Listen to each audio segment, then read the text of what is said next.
Bonjour tout le monde. Hello everybody. So welcome to our virtual town house. I'm very pleased to be with you. So that's the second one.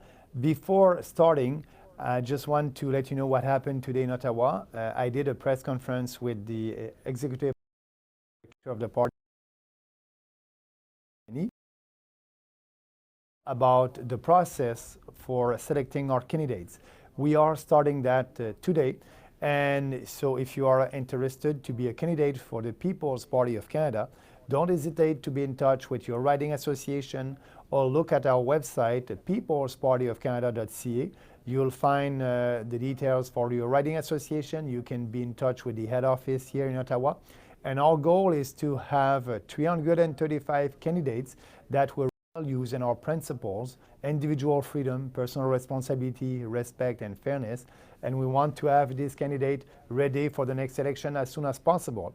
And also, as you may know, we'll have a conference, a training conference in Ottawa, the 1st and 2nd of June. Saturday the 1st and Sunday the 2nd of June, we'll have a training conference for our executive in our riding association and also our candidates. We want to be ready for the next election, and we will be ready. So thank you very much. Speaking about the budget, the federal budget, the Trudeau's budget, first of all, my first reaction is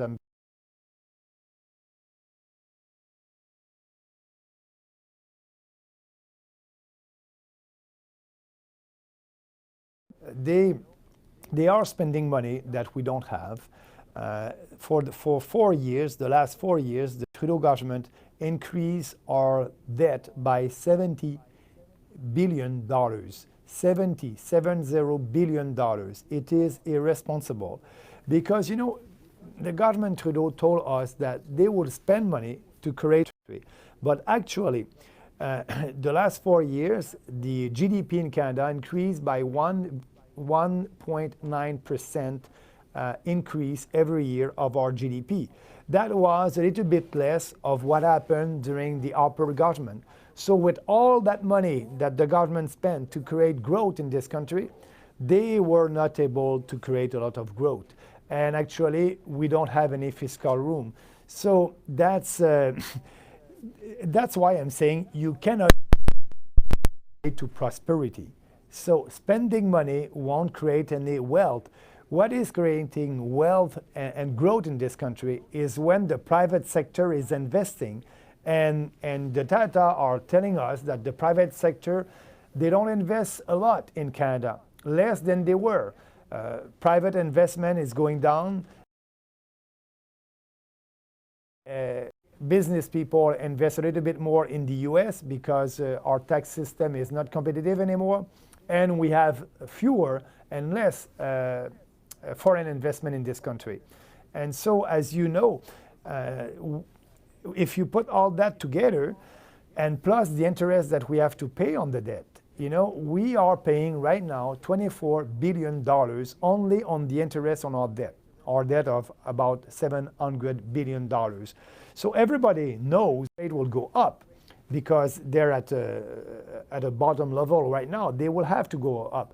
Everybody knows that we will have a recession in Canada. I don't know when. I don't want that. But, you know, it's happening. It's a cycle.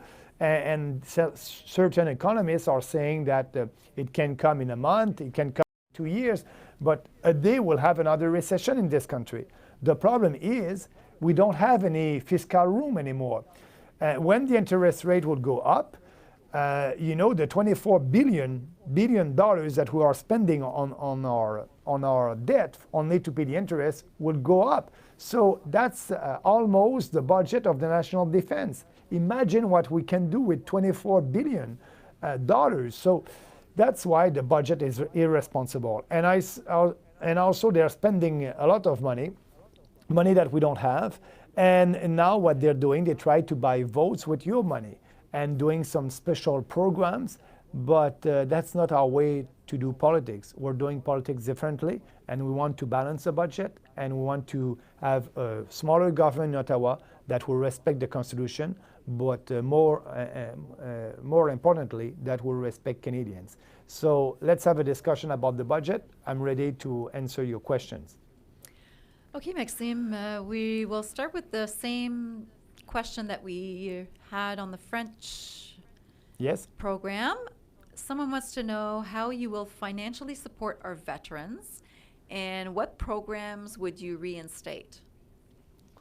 Yeah, first of all, to be sure to balance the budget, because I pledged that we must balance the budget in 2 years. The first budget of the People's Party of Canada will be to unleash the private sector, will be to be sure that the private sector will reinvest in our country, that they will create wealth and job in this country. So we'll abolish the corporate welfare. We can save almost around $5 billion there. We will also save money on foreign aid. As you know, we can save $4 billion there, but we need to be there when there's a environmental crisis or humanitarian disaster. So yes, we must be there. And so we'll be there, but we won't be there to give money to African countries to fight climate change. We can save a lot of money. So foreign aid, will cut the budget there, and we'll be able to save money. And the most important for us is the first budget to unleash the private sector and having more growth from the private sector. The second budget will balance the budget. But we'll have also to keep some programs at the federal level, programs that are very important, like the pension. That's a program that is important. It's a kind of redistribution of wealth, and I agree with that. We have also the child benefits that are important. That program will stay there. We have also the uninsurance program that must stay there. But we won't have a program on working with the UN to.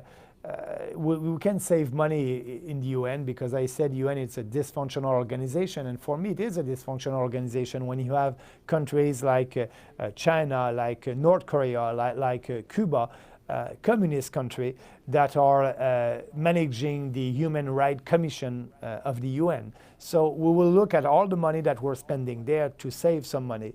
But the most important, we need to do this bold reform in Ottawa to be sure to give you more freedom and having the growth that we need to have in this country for the future of our country.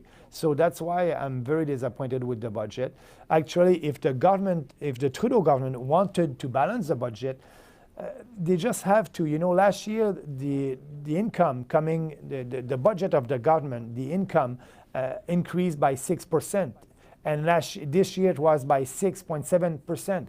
So they decided not to use these kind of surplus increase of income for the federal government to fight the deficit. Actually, they put that on new programs to buy vote, and we won't do that. So that would be very different. The first budget of the People's Party would be very different than the budget that the Trudeau government just tabled last week. Okay, someone wants to know again, this one, just like on the French program, is about the housing market. They want to know if, so this individual says that the housing market currently is making it impossible to him as a young adult to buy a home. What will you do to fix this issue and this inflated market? Yeah.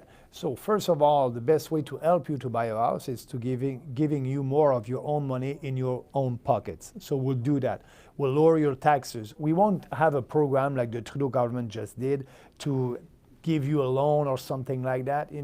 He just wanted to buy votes with the money that we don't have, and he's putting that on the credit card of the government. It is irresponsible, and at the end it will be unfair. We'll create a new department in Ottawa to manage that. It won't be inefficient. If we want to help the young people to buy the first house, we need to give them more of their own money in their own pockets. So that's our solution. What we're going to do? We're going to have a flat tax at 15% for people earning more than $15,000 up to $100K. And we'll have another tax rate at 25% for earnings more than $100K a year. And for the poor, we'll increase the personal exemption at $15,000 a year. So if you are earning less than $15,000 a year, you won't pay an income tax at the federal level. That's the solution for for you being able to buy a house in this country. But I understand that it is in markets like Toronto and Vancouver, the price of houses are going up because of the pressure in the market. So what we must do over there, I will speak about our policy on immigration. We're the only political parties that want to have fewer immigrants. So instead of 350,000 a year, it will be 250,000 a year or less. So when you have more immigrants, these people are not coming in Saint-Georges-de-Beauce in my own riding. They're going to Montreal, Toronto, and Vancouver. And that put pressure on the housing market over there. So if you have fewer immigrants, you'll have fewer immigrants that would go to Montreal, Toronto, and Vancouver. And so you'll have a fewer demand for housing, and that will help the housing market in these cities. So that's a policy about immigration that will be good for our country, but also that will help you in these cities to be able to have a house. So if you put all that together, I think under a People's Party of Canada government, you'll be in a better position to buy your first house. Okay, next question. Does the government spending help or harm the general economy? It is harming the economy. You cannot spend your way into prosperity. You cannot do that. It's a fact. It's not an economic theory. It's a fact. So, when you spend money, when the government is spending money, there's less money for the private sector to invest. And if we have less private investment, we will have less growth in this country. So the engine of the economy is the investment. So we need more private investment. And the way to do that is to have more competition in our country. So open the door to foreign investment and being sure that we'll have more investment in the telecom industry, in the aerospace industry, in every industry in this country. So let's have fewer regulation, a flat tax on business, abolishing the capital gains tax gain tax in this country. That will help our Canadian entrepreneurs to invest, and also that will attract more foreign private investment in this country. So when you spend money that you don't have, you won't create any wealth. And so the proof also is, if you look at the data, the average growth of our GDP for the last 4 years annually, it's about 1.9% annually. The average growth that we had before the Trudeau government was about the same, a little bit more. So the government Trudeau told us 4 years ago that it will spend to create economic growth, and we have less economic growth on 4 years than we had the last 4 years when Trudeau was not in government. So Trudeau, and that is showing us that more spending does not create economic growth in this country. We need to have a smaller government, and we need to have policies that will be in line with more competition and changing our tax system, tax policies like the one that we want. Our tax policy must be competitive with the tax policy in the US, and we're not right now. So that's why we have the tax program for a flat tax on business at 10% and no more corporate welfare. So look at our platform on our website, and you'll see our economic platform over there. But answering your question, economic growth, the real economic growth is coming from the private sector investment. The government, in its last budget, promised to compensate some Canadian farmers affected by the recent free trade agreements with billions of dollars over the next few years. Should they be doing this? No, I don't think so. They're spending $3.9 billion a year to compensate the cartel, the dairy, poultry, and eggs cartel, and for the opening that they did in the two free trade agreements.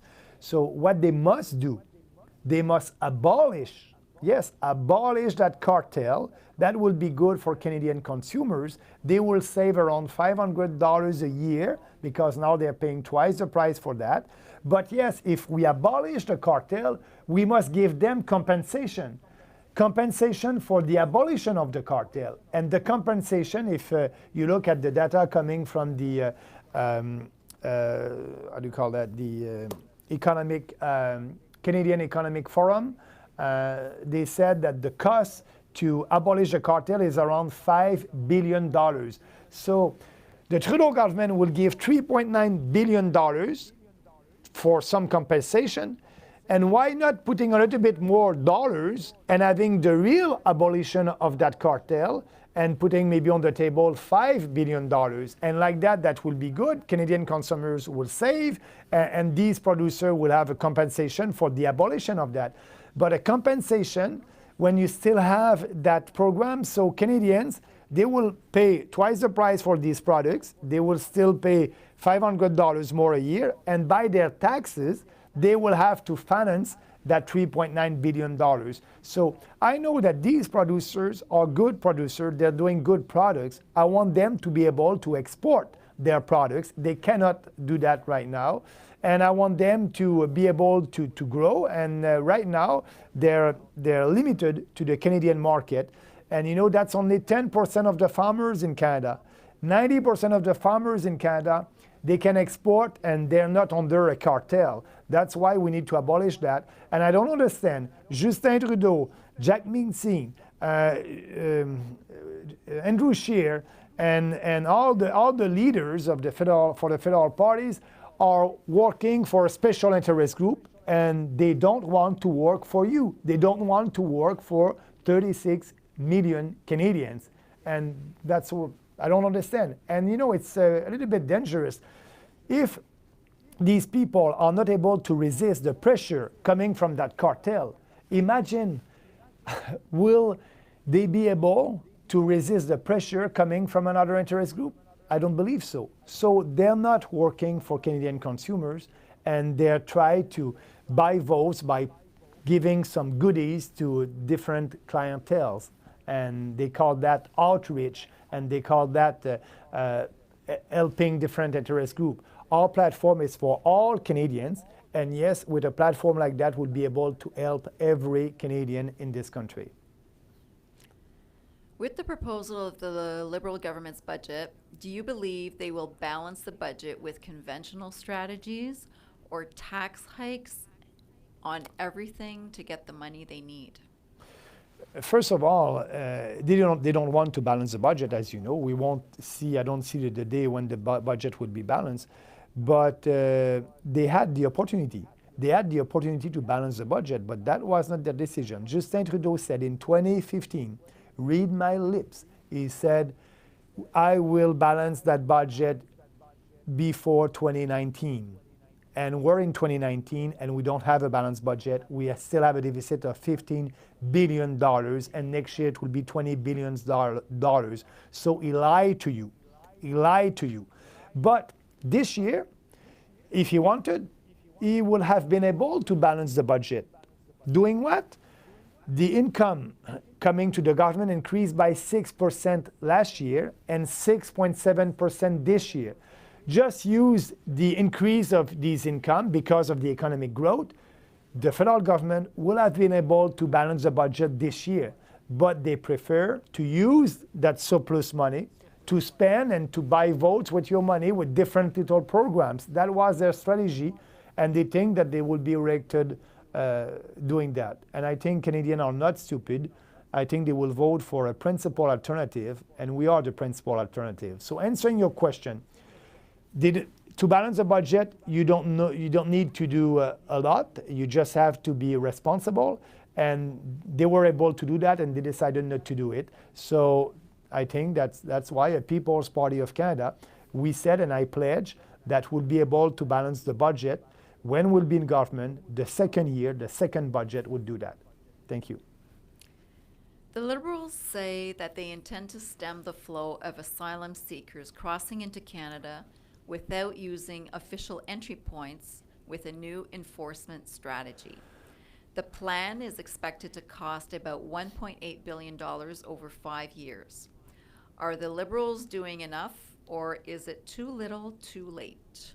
First of all, they're throwing a lot of money. You know, the strategy for a liberal government, where there's an issue or a challenge at some place, you just have to throw money at it and they will solve that. But they won't be able to solve that. So the most important is to sit down with President Trump and fix that loophole. That's the most important. Fix that loophole. So, because what's happening right now, our immigration system is not sustainable. And we need and we want immigration system that it is sustainable. It is not fair for Canadians that are paying for that.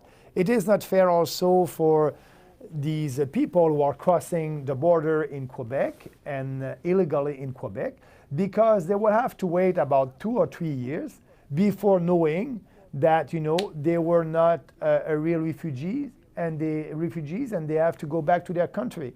So it's not fair for them. We want people who are coming to our country because they share our principle and they're respecting our immigration law. So the way to do it, now they're putting more money, but you know, it would be so simple if the Trudeau government decided a couple of months ago to sit down with President Trump and fix that. So our position is to do that, to fix it, and to have fewer refugees, but the real refugees, not the ones who are crossing the border in Quebec. Do you think really that their life is in danger when you stay in the state of New York? I don't believe so. I want to help the real refugees that are waiting in a refugees camp in another country where their life is in danger. So what we want is fewer refugees, but real refugees, fewer immigrants coming under the reunification of family, and more economic immigrant. But all together, we want a maximum of 250,000 immigrants a year, so fewer immigrants, 250,000 or less in a year. So that will be our position. But what the Trudeau government are doing, that they just try to fix the crisis, but they don't use the right tool to do it. If your aim is to have a balanced budget, how will you achieve this while cutting taxes? Yeah, you can do that.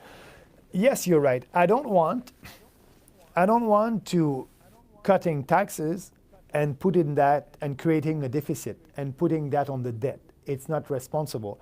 That's why we'll end corporate welfare. We'll save $5 billion over there.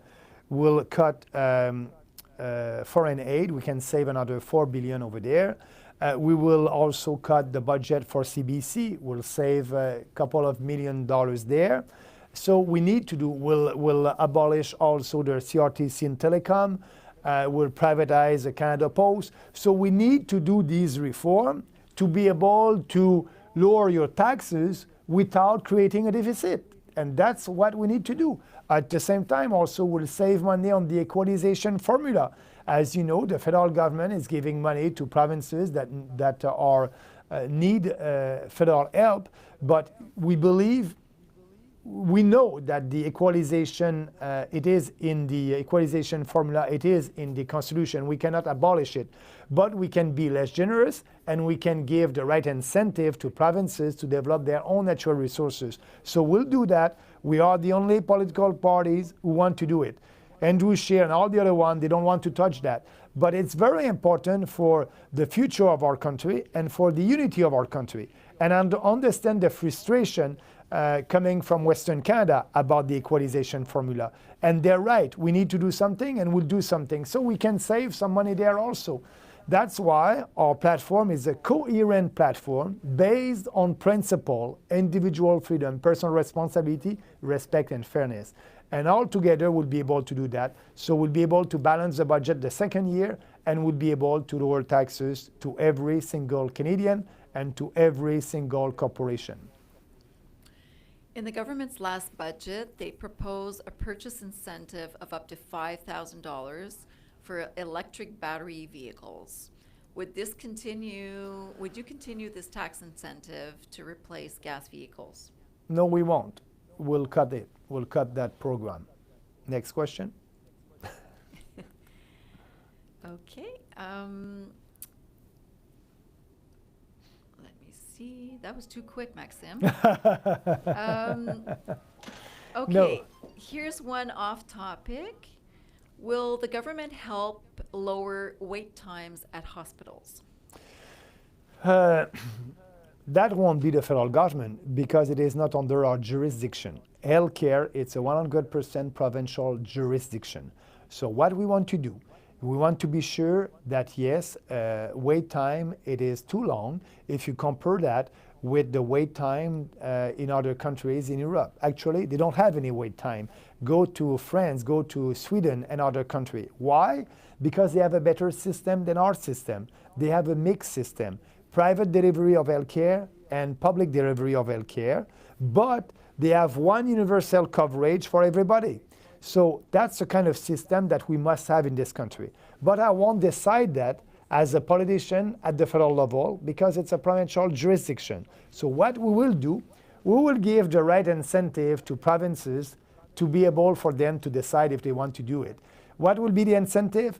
Instead of transferring about $20 billion a year for healthcare, we will cut that transfer, but we will give the same amount of money by transferring tax points. So the logic is I will lower the income tax at the federal level, and that will give room for provinces to increase their income tax, so they will have to tax their own people for their own responsibility in healthcare. And like that, you will know who is to blame for the poor services that you're having right now. Right now, you don't know who to blame. Is it the federal government because we don't give enough money? Or is it the provincial government or a provincial government because they're not able to manage the healthcare delivery services? So right now, you'll be able because that's their responsibility. So you won't be able to blame the federal government. But that will give an incentive because usually politicians, they don't like to increase taxes. So they will have to find other means to be more efficient, and that will give them a right incentive to go and look what happened in Europe, and maybe they will implement more private delivery of services. But that will be their decision. So that's our program, and that's the way to do it. Actually, I just want to give you an anecdote about it. The first time I was a conservative in 2006, we had 5 priorities at that time with Stephen Harper. And one of the priorities was to work on the waiting times for healthcare delivery in our country. That was the only promise that we were not able to deliver because it was not under our jurisdiction. So let's have a real discussion about it. Let's provinces be able to tax for their own responsibility, and they will have the incentive to have a better system or a mixed system with a universal coverage. That's important. We don't want the system that they have a system. Look in Europe, look in Australia, look in these countries. They have both delivery, and you can choose if you want to go to a public hospital or a private clinic. Thank you. Okay, so speaking of jurisdiction, a question here around the Constitution. Oh, yeah. So you say that you're a fan of the Constitution. Yes. And that you would respect it. Yes. Is there room in the PPC for people who want to reform the Constitution to increase freedom of speech? But you don't need to change the Constitution to do that. Yes, there's a part for these people who believe in freedom of speech. I believe in freedom of speech. But we have that in our Constitution. So we must, as a government, promote it. And I think what we can do at the federal government to promote that, it's to be sure that when the federal government is giving money to universities, they must be sure that they will respect the freedom of speech on campuses. That's important. So that will be a condition before giving money to any universities. They will have to tell the federal government in writing that they will respect freedom of speech on campuses. That's something that we can do. But, we don't need to change the Constitution for that. But it is important. It's freedom of choice, freedom of speech, freedom of religion.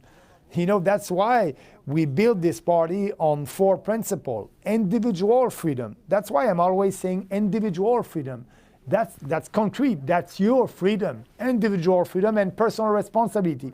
Because yes, I want a People's Party of Canada government to deal with you as an adult, not as a child, as an adult, and you're responsible for your own action. If you're doing something good, good for you. If you're doing something bad, that's too bad, but you're responsible of your actions. So individual freedom, personal responsibility, respect and fairness.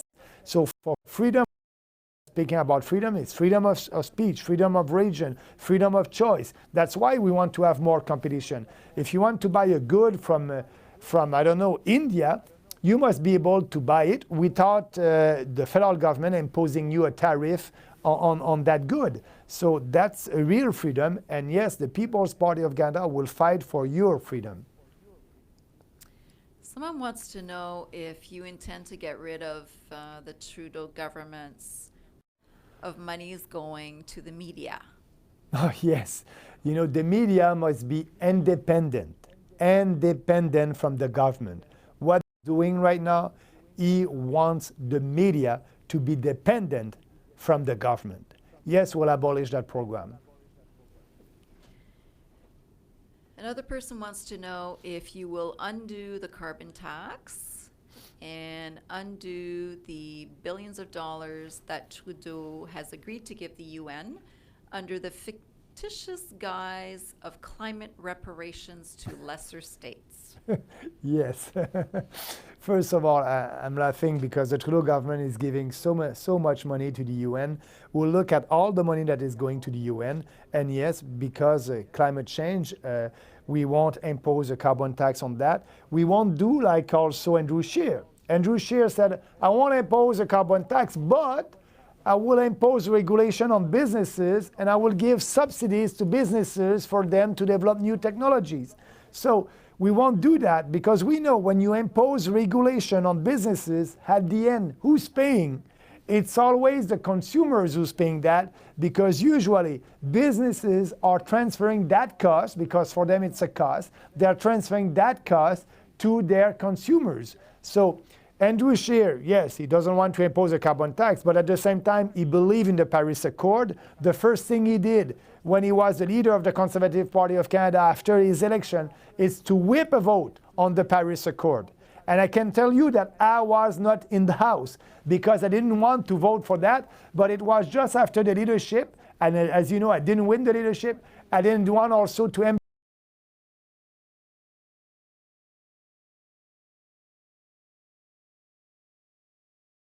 his MP for the Paris Accord, and he wanted, and he still wants to be able to achieve the targets in the Paris Accord. So that's why he wants to impose regulation on businesses. So for us, no Paris Accord, no carbon tax, no more regulation on businesses. And if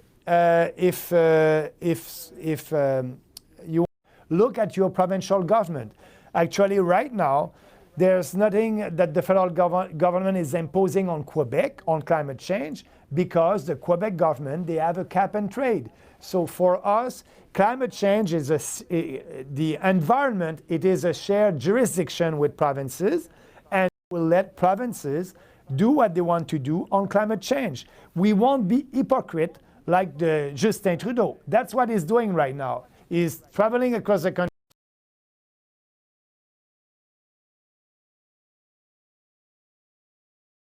imposing a carbon tax of $20 a ton. Everybody knows that he won't be able to do that. Starting by the UN, Elizabeth May, and the expert in Canada, they are saying that he needs to impose a carbon tax of at least $200, $300 a ton to be sure to achieve the Paris Accord. So what he's telling you, it's a lie, it's hypocrite. If you really want to fight climate change at the federal level, you need to vote this program, but at the same time, she will destroy the economy. So that's your choice. So for us, climate change, it's a provincial jurisdiction, and for the environment, we'll have a platform. We need to have clear lake, clear river. I want you to be able to fish in your river, to swim in your lakes. And we still have a lot of things to do there, and we'll have a program for that at the federal level. Thank you. Okay, can you talk now about your plan to eliminate lobbying? Eliminate lobbying. First of all, why we have a lot of lobbyings in this country? It's because we have a big, fat government in Ottawa that is giving privilege, subsidies to businesses. And that's why. Look at the SNC-Lavalin. It's cronyism. It's a crony capitalism. I believe in capitalism, in pure capitalism, not in crony capitalism. That's why we have this SNC-Lavalin scandal. The Trudeau government wanted to buy votes in Quebec and wanted to please his friends at Lavalin. So that's why they were ready to be sure that SNC-Lavalin won't be persecuted, and they wanted to give a privilege to SNC-Lavalin. For us, I always say no to that. No special deal to any corporation. No corporation is above the law. So that being said, it's because you have lobbyists, because you have a big government in Ottawa. With us, you won't have any subsidies. So you won't need any lobbyists to lobby the government for subsidies for a corporation, because we'll abolish that. We'll abolish that. We'll save $5 billion. So we won't give any privilege, legal privilege to businesses. It would be the free market. So they won't be able to come to us and ask for a privilege in a legislation or in a regulation. It's our principle, it's fairness. Free market and fairness would be fair for everybody.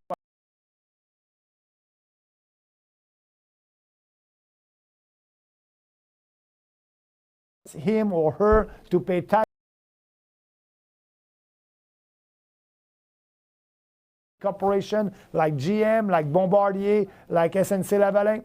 So because these people, the small entrepreneur, the real entrepreneur, the small entrepreneur in Vancouver, they cannot afford to have a lobbyist to lobby them in Ottawa. So my answer to the lobbyists, they won't have any job with us because we'll have a smaller government and we won't give any subsidies. So on this question of lobbying, just so you know, Maxime, someone has suggested lobby the government for freedom and vote PPC. Yeah, but you know, I need you to be able to go and look at our platform and vote for the PPC candidate that you'll have in your riding, absolutely. Because we're the only one who won't pander to any special interest group, and we're telling you, we're speaking the truth. If you like what I'm saying, come with us. If you don't like what I'm saying, okay, you know, you have other choice, and that's it, that's life. But I won't try to please everybody for having your support. You know, I think we have the right policies based on freedom, and that's the Western civilization values. That's what created this country, freedom and responsibility. So we have the best ideas. We just need to be out there and to speak about it with passion and conviction, and not looking at the poll and every day and trying to change our policies. No, we have the right policies. They're good for this country. They will bring freedom and prosperity. Let's speak about it. And yes, I need you, and I hope that you'll be able to use the social media and speak to Canadians on Facebook and Twitter about our ideas. And the more people will be able to listen what we have to say, the more support we will have. Thanks. One of our listeners is asking you to clarify your plans with regards to air travel and the privatization of airports. Yes. You know, look what happened in Australia. They did that. They privatized the airport. Why it's important to do that? Right now, if an airport need more money to give better services to their clients, what they can do? They can only increase their deficit, or they can charge more fees to their consumers, you, or to the airlines corporation, but they cannot go on the private sector and having more equity. So if they're a private corporation, they'll be able to go to the private sector to ask for more money and more equity, and like that would be another solution. Right now, always, you know, they are asking money from the government for doing an improvement in their facilities, or they're asking money to you as another kind of a tax, or they're charging more fees to the corporation, to the aviation corporation. So, but they cannot go on the private sector and to find money, equity money, and we want them to be able to do that. And at the same time, the federal government is charging a fees because they are renting their land to the federal government. So I want them to be, we can give them the land, the land for $1 because they are paying that, they are still paying that every year. And I think, let's do that. They will be more competitive and they will be able to give better services and your fees.